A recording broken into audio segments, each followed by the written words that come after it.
Good morning সবাইকে, আরও একটা দিনের অনেক অনেক শুভেচ্ছা। আর আমার পরিবারে তোমাদের সবাইকে জানাই অনেক স্বাগত। আশা করি সবাই খুব ভালো আছো, সুস্থ আছো। আর আজকে হচ্ছে 22 তারিখ, রবিবার। আর এই কয়দিন যা গরম পড়েছে, সেই গরমে আমাদের অবস্থা খুব নাজেহাল। আর আগেই বলে দিই তোমাদের, দুদিন একদম ব্লগ বানাতেই পারিনি, প্রচণ্ড শরীর খারাপ ছিল, বিছানায় শুয়েই ছিলাম। আর এই দেখো, রান্নাঘরে সকাল থেকে ছোটাছুটি শুরু হয়ে গেছে। আমার আবার না, কাজকর্ম করতে করতে পায়ের তলায় যদি একটা ছোট্ট দানাও পড়ে এত অস্বস্তি লাগে, তাই একটু ঝাঁটিয়ে দিলাম। কিছু একটা পায়ের মধ্যে লাগছিল। এবার কাজকর্মের ফিরিস্তি আর না দিয়ে সোজা কাজকর্ম করতে থাকি। আর আজকে হঠাৎ এত ছুটোছুটি করে কেন কাজকর্ম করছি, সবটাই তোমরা দেখতে পাবে। আমার সঙ্গে থাকো, আমার ভিডিওটা পুরো শেষ পর্যন্ত অবশ্যই দেখতে থাকো। আর জানো তো, যতই আমার শরীর খারাপ থাকুক, বাড়িতে যদি পছন্দের লোকজনরা আসে, আমি কোথা থেকে যে এত এনার্জি পাই, ভীষণ খুশি হয়ে যাই। আজকে আমার বিশাল তাড়া, কারণ কি, আজকে বাড়িতে লোকজন আসবে, দুপুরবেলায় খাওয়া দাওয়া করবে। তাই জন্য আজকে একদম গল্প করে কথাবার্তা বলবো না। তার মধ্যে আজকে রবিবার, রবিবারে তো বাড়িতে সবাই থাকবে। এমনিতে রোজ দিনই সবাই থাকে, কর্তামশাই এক্সট্রা করে থাকবে, যার জন্য একটু মাঝে মাঝে তার সাথে চা খাবো, গল্প করব। সেই সঙ্গে কালকে অবধি আমার এত শরীর খারাপ, তোমরা বিশ্বাস করতে পারবে না। বিছানা থেকে উঠছি, মনে হচ্ছে কোনো এনার্জি নেই, কাজ করব কি করে। তারপরে যখন শুনলাম বাড়িতে লোকজন আসবে, সবাই আসবে, খাওয়া দাওয়া করবে, কোথা থেকে এত এনার্জি পেলাম জানি না। সব করেছি, কাল মানে আগে থেকে সমস্ত গুছিয়ে রেখেছি। আজকে আসবে বলে কালকে বিকেলবেলায় বাজারে গেছি, যদিও ঋষি নিয়ে গেছে। বাজার থেকে গুছিয়ে টুছিয়ে সকালবেলায় উঠে যদি প্ল্যান মাফিক সমস্ত কাজগুলোকে ছক কষে নেওয়া যায় না, আগে আমি জোগাড় যন্ত্রপাতি সকালবেলায় উঠে করে নিয়েছি। স্নান করেছি, পুজোর কাজ করেছি, বাসি সমস্ত কাজ করেছি, তারপরে শিলপাটায় সব বাটনা বেটে রেখেছি, বেটে তারপরে একটার পর একটা কাজ সারছি। এখন আমি জানি না তোমাদের সাথে কতটা শেয়ার করতে পারবো, তবে হ্যাঁ, আমার সঙ্গে থেকো, কারণ আজকে আমি তোমাদেরকে সমস্ত শপিং বা আমাদের কেনাকাটা, পাওনা গন্ডা যা হয়েছে তোমাদের সাথে শেয়ার করবো। পুজো দোরগোড়ায় প্যান্ডেল তো দেখছই হচ্ছে, কিন্তু এইবার কোনো আড়ম্বরের মধ্যে আমরা নেই। এমনিতেও আমার বাড়িতে কাল ওষুধ চলছে, এই নভেম্বরেই আমাদের বাড়িতে বাৎসরিকের কাজ হবে। বাবা মায়ের মানে শ্বশুর মশাই আর শাশুড়ির কাজ হবে, সেই সঙ্গে ডিঙ্গুও চলে গেছে। সকালের একটু ব্রেকফাস্ট তো করতেই হবে। আর এত গরম না, এই দেখো গামছা নিয়ে কাজ করতে হচ্ছে, কারণ এত ঘাম হয়ে যাচ্ছে। আর আমি না খুব একটা আপনি আপনি করে বেশিক্ষণ কথা বলতে পারি না, তাই আমি ভাবি যে যারা আমার নিজের পরিবারের লোকজন, আমি বেশিরভাগ তুমি কেউই বলি। অনেকে খারাপ পেতে পারো, খারাপ পেও না। আর আমার ভিডিওগুলো যারা তোমাদের ভালো লাগে, দেখো আমার লাইফস্টাইল যা, আমি তাই তোমাদের সাথে শেয়ার করি। এক্সট্রা করে গরমে হাত দিয়ে দিয়েছিলাম, আমি এক্সট্রা করে নাটক করে বা ইন্টারেস্টিং পার্ট আমি কি করে দেখাবো বলো তো। ম্যানিপুলেট করে আমার কিছুভাবে উঠতে ইচ্ছে করে না। আমার মনে হয় আমি যাই যেরকমটা সেরকমটাই তোমাদের সাথে আমি তুলে ধরি। আমার একটু বোরিং লাইফ, আমি জানি, খুব বেশি ঘোরাফেরা হয় না। এককালে প্রচুর ঘুরেছি, প্রচুর আমি মজা করেছি প্রথম জীবনে। তবে হ্যাঁ, শ্বশুর বাড়িতে যতদিন ছিলাম ততদিন বাড়ির আনন্দটা বেশি, যা করেছি ভালো মন্দ মিশিয়ে।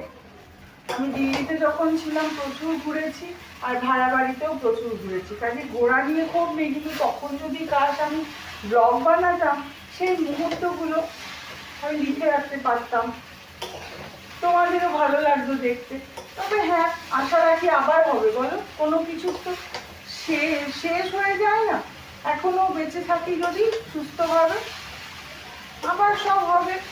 বর্তমানে আমি এখন খুন্তি নাড়ছি, যখন হবে তোমাদের সাথে, তোমাদেরকে সঙ্গে নিয়ে এবার সমস্ত কিছু করব।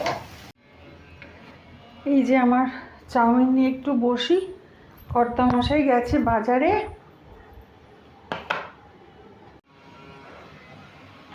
কালকে সব কিছু এনে রেখেছি, কিন্তু দেখলাম একটুখানি এক্সট্রা করে দুধ লাগবে আর টক দই লাগবে, সেইটা আনতে আবার গেছে, তারপরে একটুখানি আড্ডা মেরে বাড়ি আসবে। ততক্ষণে আমি খেয়ে নিই।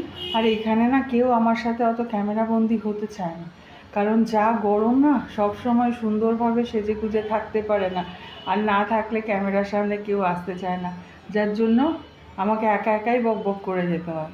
কি করব, এবার ব্রেকফাস্টটা খাই। সেই ফাঁকে আমি একা একাই আগে নিজের জলখাবারটা খেয়ে নিই। নিজে সুস্থ থাকলে তবে না সবাইকে দেখতে পারবো বলো। আর বাইরে যা কটকটিয়ে রোদ উঠেছে না, মাথা খারাপ করার রোদ। যাই হোক, তাড়াহুড়ো করে দেখো ঠিক 1:30টার মধ্যে কিন্তু আমি সব কাজ সেরে ফেলেছি। এখন যদিও 1:45 বাজে। আজকে কি কি রান্না করলাম চলো দেখাই।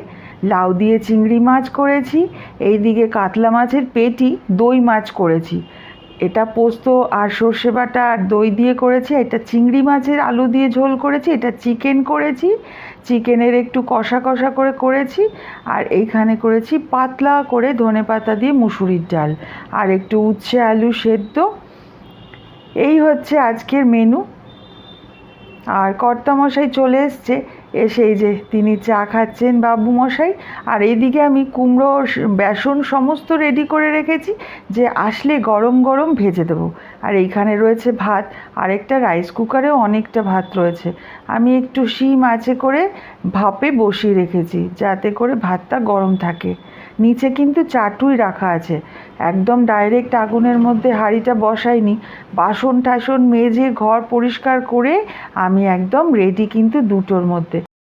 ওরা এসে চলেও গেছে, তোমাদের সাথে সেটা শেয়ার করিনি, কারণ দেখো সবাই তো পছন্দ করে না সব সময় দেখানো, তাই জন্য আমি কিছু দেখাইনি। চলো এবার শপিংগুলো দেখাই। শপিং যদিও আমি কিছু করিনি। আর এই যে শাড়িটা দেখছো, সবুজ শাড়িটা, এটা আমার নতুনই রয়েছে।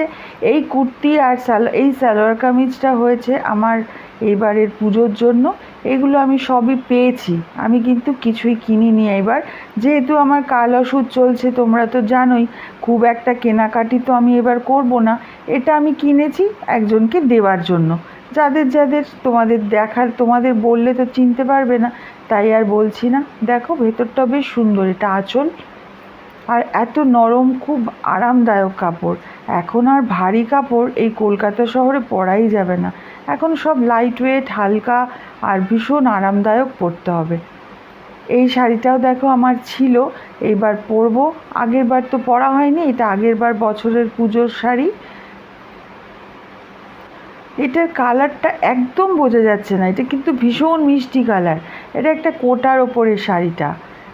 এরপরে এই একটা শাড়ি রয়েছে, এটাও কিন্তু আমার পরাই হয়নি, এটা আমার পাওয়া শাড়ি। কি আরাম এই শাড়িটা, নরম মাখনের মতন জানো তো, আর খুব সুন্দর দেখতে এই শাড়িটাও। আর আমি যেগুলো কিনেছি কিছু তো দেওয়াও হয়ে গেছে, সেটা আর তোমাদের সাথে শেয়ারই করা হয়নি, ভুলেই গেছি। আর এই শাড়িটা আছে, এই শাড়িটা একজনকে দেওয়ার আছে। এই দেখো শাড়িটা, ভেতরটা খুব সুন্দর, কোটার ওপরে শাড়িটা দেখতে। এই যে আঁচলটা একটু অরেঞ্জ কালারের। এটাকেও একটা কী ধরনের কোটা যেন বলে, এত নাম বলে আমি মনেই রাখতে পারি না। এইবার দেখো আমার কেনাকাটা কি, এইগুলো সব নাইটি। আমি কিনেছি এবার নিজের জন্য অনেক কটা নাইটি, কারণ কি আমার নাইটি ভীষণ দরকার পড়ে বাড়িতে।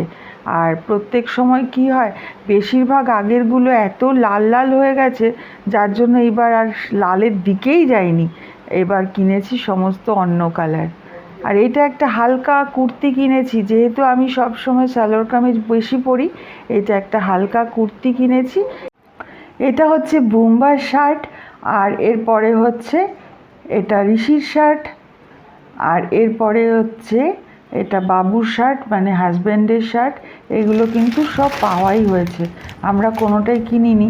আর যেগুলো কেনার আছে সেগুলো কিনে দিয়ে দেবো, এখনও কেনা হয়নি। এই টি শার্টটাও ঋষি পেয়েছে। এই হচ্ছে আজকের পুজোর বাজার। গতবার পুজোতেও টুকটাক করে অনেকগুলো কেনাকাটা করেছিলাম, আমার শাশুড়ি মায়ের জন্য শাড়ি কিনেছিলাম, কিন্তু সেটা যে শাশুড়ি মায়ের সাথে দিয়ে দিতে হবে কখনো ভাবতেই পারিনি। আর এইবার তো সকলের মন ভীষণই খারাপ, শুধু আমার বাড়ির মন তো খারাপ নয়, আমার বাড়ি থেকে গতবার পুজো থেকে এইবার পুজো অবধি 3 জন চলে গেছে, প্রাণের মানুষ। তো সেইখানে তো কতটা খারাপ লাগে। তবুও সব মন খারাপগুলো মনের ভেতরে ঢুকিয়ে রেখে আপাতত আমাদের মায়ের আগমনের জন্য একটু পুজোর জন্য তৈরি তো হতেই হবে। এইবার এইগুলোকে ভাঁজ করে জায়গায় ঢুকিয়ে দিই, আর আমার ব্লগটা আজকে এখানেই শেষ করি। তোমরা কেমন লাগলো অবশ্যই কমেন্ট করে জানিও। আর আমার শাড়িগুলো, কুর্তিগুলো, সেগুলো কেমন লেগেছে, ও কুর্তি তো নয়, ম্যাক্সি, সেগুলো দেখো কেমন লেগেছে অবশ্যই জানিও। ঠিক আছে, আজকের জন্য এখানেই শেষ করি। নিজেদের অনেক ভালো রেখো, সুস্থ থেকো, সাবধানে থেকো। আবার তোমাদের সাথে দেখা হবে পরের একটা ব্লগে। ততক্ষণের জন্য বাই অ্যান্ড গুড নাইট।